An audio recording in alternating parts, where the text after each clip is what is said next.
In October of 2016, a nurse working a day shift at a busy hospital in Northern Ireland was involved in an unsettling turn of events which left him questioning everything he thought he knew about the world we inhabit.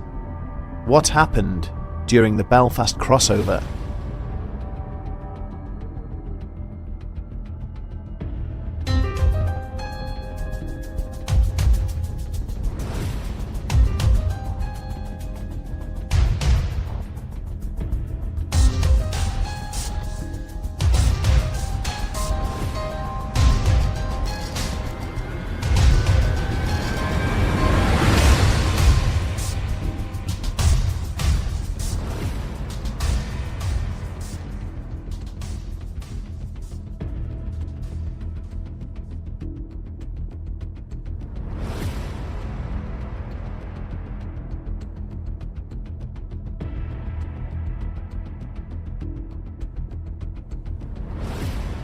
There has been a public hospital of some shape or form in Belfast since the late 1790s, and today, the city's inhabitants are served by the Royal Victoria, which is also known locally as the RVH.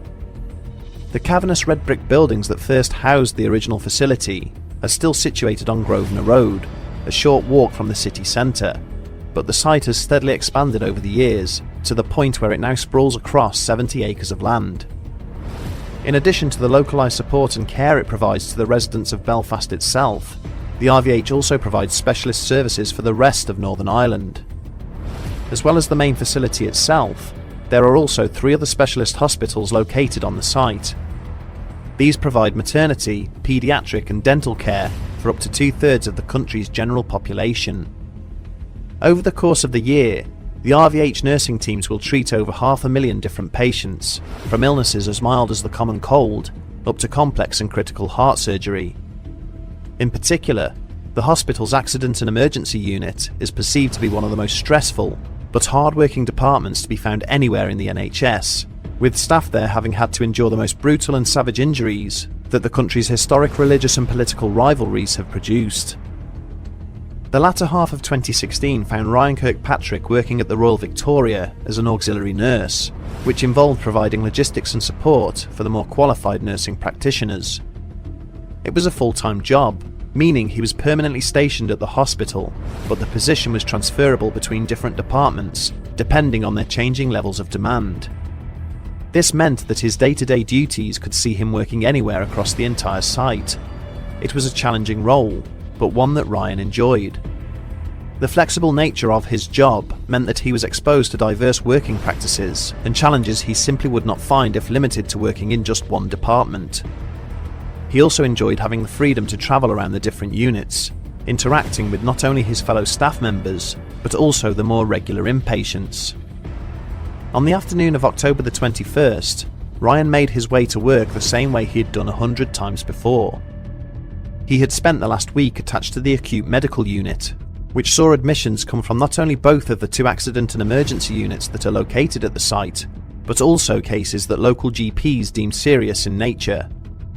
As he walked into the hospital via the main entrance, fully expecting to spend his shift attending the AMU ward, he had no idea of the bizarre and terrifying circumstances that awaited him.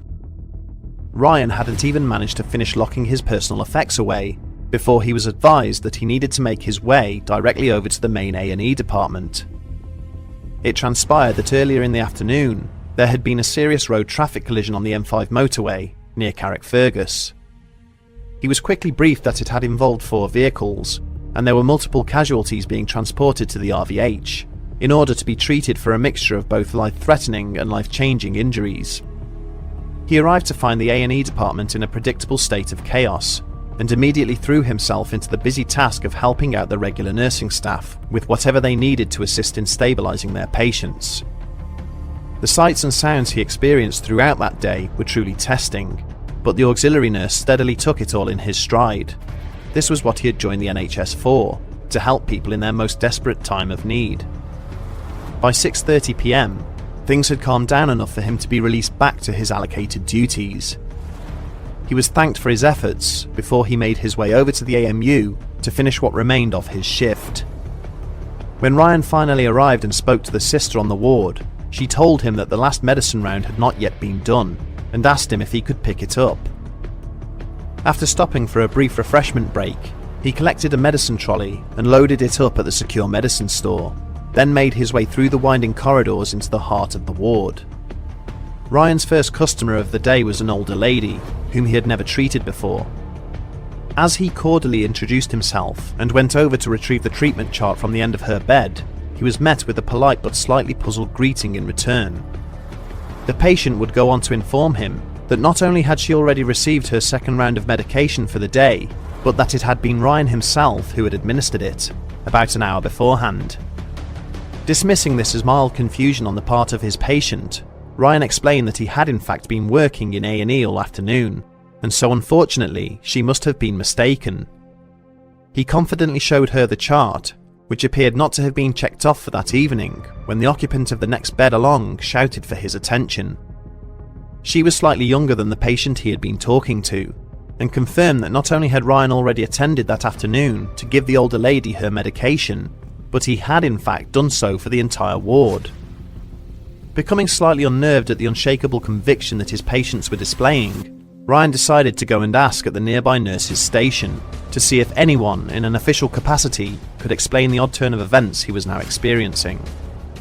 He found the ward receptionist there, chatting away to one of the other nurses, and both confirmed that they had indeed seen Ryan doing his rounds about the department earlier that afternoon. Despite their insistence, Ryan was adamant that he'd been nowhere near the ward all day, having only arrived 10 minutes beforehand. He became immediately concerned that a major misunderstanding and possibly even negligence had taken place, which might have resulted in a very serious outcome. If medicine had been administered to each of the patients, then why hadn't their respective charts been completed? He tried to find the sister who had instructed him to carry out the medicine round, but she was nowhere to be seen. She had apparently finished her shift hours beforehand. Determined to try and get to the bottom of the matter, he put a cursory phone call into the hospital security office before excusing himself and walking across the site to view the footage captured by the hospital's CCTV cameras. When he arrived, he was informed that the part of the system that covered A&E was undergoing maintenance, so there had been no footage captured in that department all day. When Ryan started playing the footage from the AMU department, he experienced a growing mixture of amazement and horror. As he watched, he could clearly see an obscure figure pushing the medicine trolley through the corridors of the AMU, time-stamped an hour and a half before he'd even arrived. And he knew in that instant that the figure was himself. But that was impossible.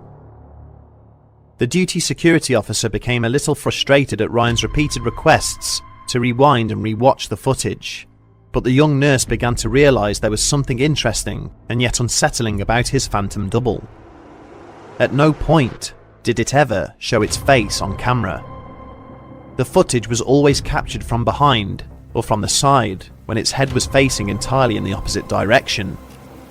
It became clear that his copy, whatever it was, had also left little evidence of its presence, save for the testimony of the people it had passed by. It had also not signed any documentation or checklists as it issued the medication, despite being required to do so. Fearing humiliation amongst his colleagues, Ryan chose to keep the incident to himself.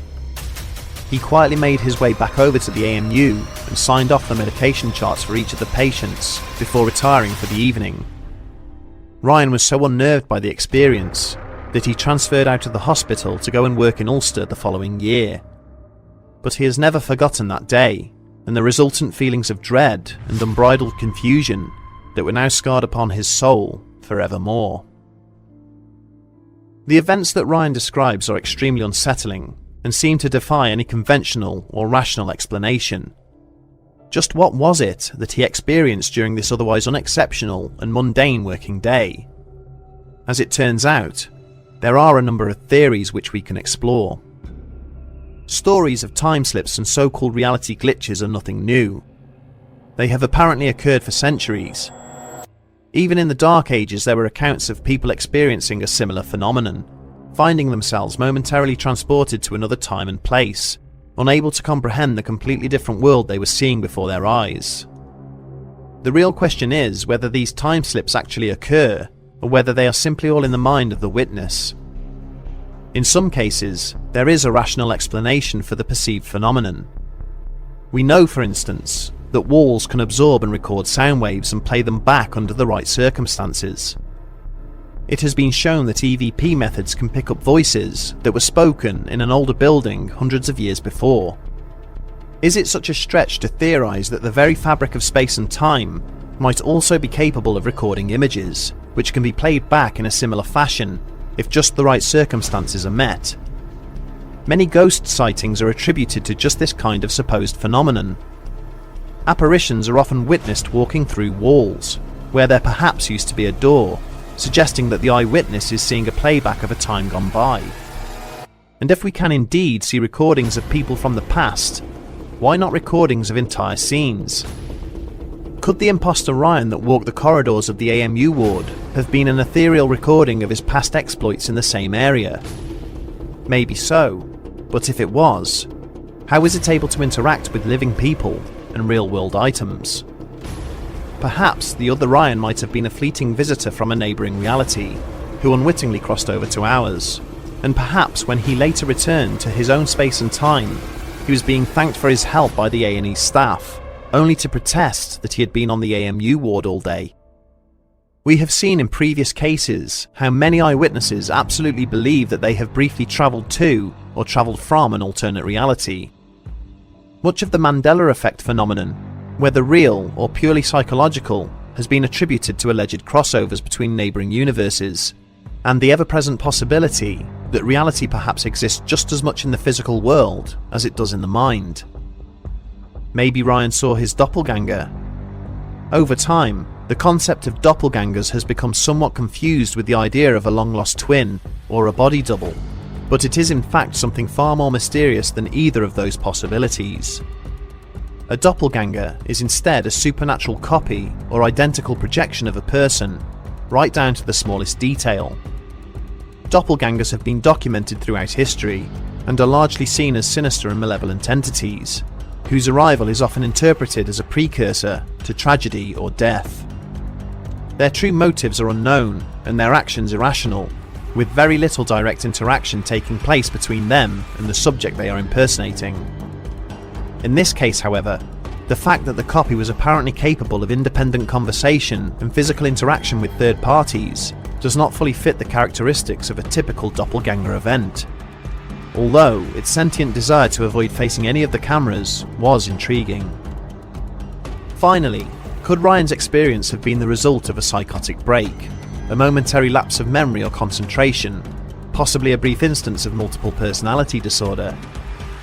Although Ryan is not a drug user, has no history of mental illness or specific memory loss, and despite the fact that random and transient psychological issues such as this are virtually unheard of, it is not beyond all possibility. Even though the accident and emergency staff were able to confirm that Ryan had been assisting them for most of the day, there might have been a brief period where he was able to slip away to the AMU ward and then return without his absence being noticed. And maybe he was unaware of his actions in this instance, or that his short-term memory just didn't log the information. Without any video footage from the A&E security cameras, which would conclusively prove that Ryan was indeed in two places at once, we unfortunately cannot determine one way or the other what happened on that strange October day back in 2016. We can only speculate. His experience seems to feature elements of all four possible explanations, whilst not comfortably fitting into any of them. His double displayed no signs of aggression or danger to anybody, and so it's possible that it was acting with good intentions, regardless of how much confusion and upset its presence would end up causing for Ryan himself. He is keen to stress that he has never experienced anything like this before in his life, or indeed in the few years since it happened to him. He continues to search for answers as to what took place. This was the reason he sent his story in to us after watching the Crossfade Interlopers, in the hope that he could relate to other people who may have had similar experiences and share their stories. It is unlikely that the answers Ryan seeks will ever be found, and this unnerving experience will forever remain a mystery. But as people continue to come forward describing similar events, which seem to take place in realities that are slightly skewed in comparison to our own. The idea that our reality is not always quite what it seems is prevalent and compelling.